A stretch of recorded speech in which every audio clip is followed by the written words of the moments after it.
మనం ఒక గజిబిజి ప్రపంచంలో బతుకుతున్నాం. ఒక గందరగోళంలో బతుకుతున్నాం. రోజులు, సంవత్సరాలు గడిచిపోతా ఉన్నాయి. ఎలా గడిచిపోతున్నాయంటే ఒక్కొక్కసారి ఒక్కొక్క పని చేస్తూ ఉంటాం. మనకేం కావాలి? మనం అనుకున్న దానికి వెళ్తున్నామా లేదా? రోజుకొక థాట్ వస్తూ ఉంటుంది. ఇది కాదేమో, లైఫ్లో ఇలా చేయకుండా ఇంకోలా చేయాలేమో, లేదా ఈ లక్ష్యం కాకుండా ఇంకో లక్ష్యం పెట్టుకోవాలేమో, నేను తప్పు చేస్తున్నానేమో. మనలో మనకి సెల్ఫ్ కన్ఫ్యూజన్. అసలు ఎందుకు ఇలా చేస్తున్నాం? ఎందుకు ఇలా ఉన్నాం? చిన్నప్పటి నుంచి మనం కరెక్టే చేసామా? మనం ఇంకోలాగా బతుకుండాల్సింది కదా? ఇలా రకరకాల థాట్స్ వస్తూ ఉంటాయి.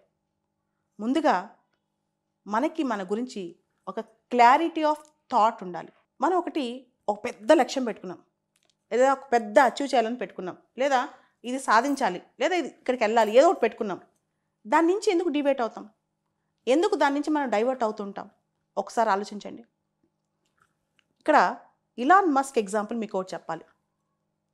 ఇలాన్ మస్క్కి తను తయారు చేసిన టెక్నాలజీ, తన కంపెనీ టెక్నాలజీ ఏదైతే ఉందో ఆ టెక్నాలజీ ఇంకొక పర్పస్ కోసం వాడితే అంతకంటే కొన్ని రెట్లు ఎక్కువ, 10 20 ఎక్కువ డబ్బులు వచ్చే అవకాశాలు వచ్చాయంట.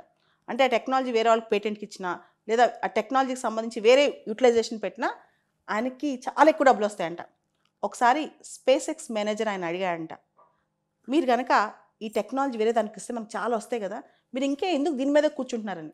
ఆయన ఒక మాట అన్నాడంట, నాకు ప్రపంచంలో దేంతో సంబంధం లేదు, నాకు ఒకటే కావాలి, నా టెక్నాలజీ మార్స్కి వెళ్ళటానికి, ఫాస్ట్గా వెళ్ళటానికి ఉపయోగపడుతుందా లేదా, అంతే.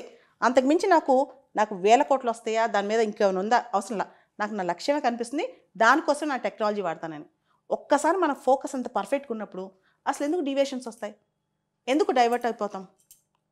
ఇంకొక విషయం కూడా, మన భూమి ఉందనుకోండి, ఒక యాస్ట్రాయిడ్ వచ్చే 10 రోజుల్లో భూమిని ఢీకొంటుంది, ఖచ్చితంగా ఢీకొంటుంది అనుకుందాం. మనం బతకాలంటే ఏదో ఒకటి చేయాలనుకుందాం. దేర్ ఇస్ నో అదర్ వే.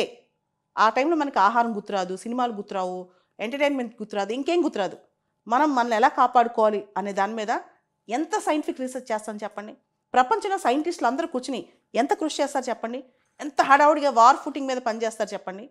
అప్పుడు ఒక లక్ష్యం తప్ప ఇంకేమైనా కనిపిస్తాం మనకి? ఏం కనిపించదు కదా. దీన్నే క్లారిటీ ఆఫ్ థాట్ అంటాం. మనకి భూమి మీద కొన్ని రోజులే ఉన్నాయి. ఈ రోజులో మనం ఏం చేయాలి?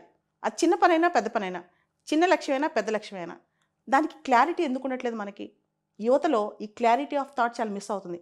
మీరు చూడండి, కొంతమంది ఫైనెస్ట్ హ్యూమన్ బీయింగ్స్, ఒక మంచి మ్యూజిక్ డైరెక్టర్ ఉంటారు, ఏఆర్ రెహమాన్, తను అనుకుందే తను చేస్తూ ఉంటాడు.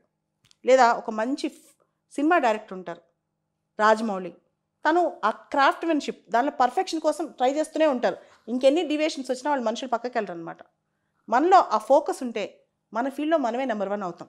ఇక్కడ చార్ల్స్ డూయిగ్ రాసిన ఒక పుస్తకం గురించి చెప్పాలి, అదే పవర్ ఆఫ్ హ్యాబిట్. ఒక మనిషి ఒక పెద్ద లక్ష్యం పెట్టుకుని చేస్తూ చేస్తూ చేస్తూ బ్రెయిన్ని ట్రైన్ చేస్తూ ఉంటే ఆటోమేటిక్గా మనకి అల్జీమర్స్ వచ్చినా సరే మన బ్రెయిన్ ఆ పని ఆటోమేటిక్గా చేసుకుంటూ వెళ్తుందంట. ఉదాహరణకి ఒక వ్యక్తి ఉన్నాడు, అన్నీ మర్చిపోతాడు, అల్జీమర్స్ వచ్చేస్తే, మతిమరపు వచ్చేస్తే అన్నీ మర్చిపోతాడు. కానీ అతను టాయిలెట్కి వెళ్ళే రూట్ అతని బ్రెయిన్లో ప్రోగ్రామ్ అయి ఉంటుంది. దీన్నే న్యూరోప్లాస్టిసిటీ అంటారు. న్యూరోప్లాస్టిసిటీ అంటే ఏంటంటే, మనం చేసే పని, ఇష్టపడే పని, రొటీన్గా చేసే పని ప్రోగ్రామ్ అయిపోద్ది అనమాట. సో ఒక వ్యక్తి కంట బ్రెయిన్లో సగం వైరస్ వచ్చి బ్రెయిన్ పాడైపోయింది. కానీ అతని పేరు మర్చిపోయాడు, అతని ఇంటి అడ్రస్ మర్చిపోయాడు, ఏది చెప్పలేడు.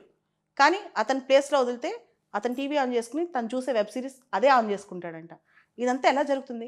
ఇంత విచిత్రం ఎలా జరుగుతుందంటే, మన బ్రెయిన్లో మన ఇంటెన్షన్ స్ట్రాంగ్ ఉన్నప్పుడు, మన బ్రెయిన్లో మన ఫోకస్ స్ట్రాంగ్గా ఉన్నప్పుడు, మన బ్రెయిన్లో మన లక్ష్యం మాత్రమే కనపడుతున్నప్పుడు మనల్ని ఎవ్వరూ డైవర్ట్ చేయలేరు.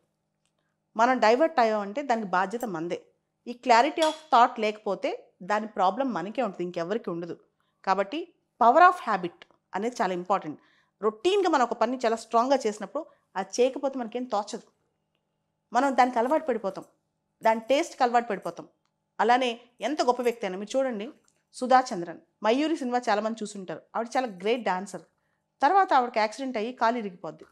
కాలు పెట్టుకుని జైపూర్ ఫుట్ పెట్టుకుని మళ్ళీ డ్యాన్స్ వేయటం స్టార్ట్ చేస్తే ఆల్మోస్ట్ చాలా దగ్గరగా, అంటే నడవగలిగే వాళ్ళు డ్యాన్స్ ఎలా వేస్తారో అంత బాగా వేస్తాయి. మామూలుగా జైపూర్ ఫుట్ పెట్టుకుని అడుగు వేయటమే కష్టం, కానీ మళ్ళీ డ్యాన్స్ వేయటం స్టార్ట్ చేసింది. అంటే అర్థం ఏంటి? ఫస్ట్ మన విల్ పవర్, క్లారిటీ అనేది బ్రెయిన్లో వస్తుంది.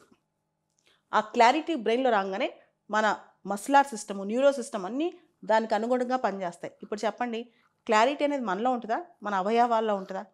సక్సెస్ అనేది మనలో ఉంటుందా, మన బ్రెయిన్లో ఉంటుందా, మన చేతులు కాళ్ళల్లో ఉంటుందా?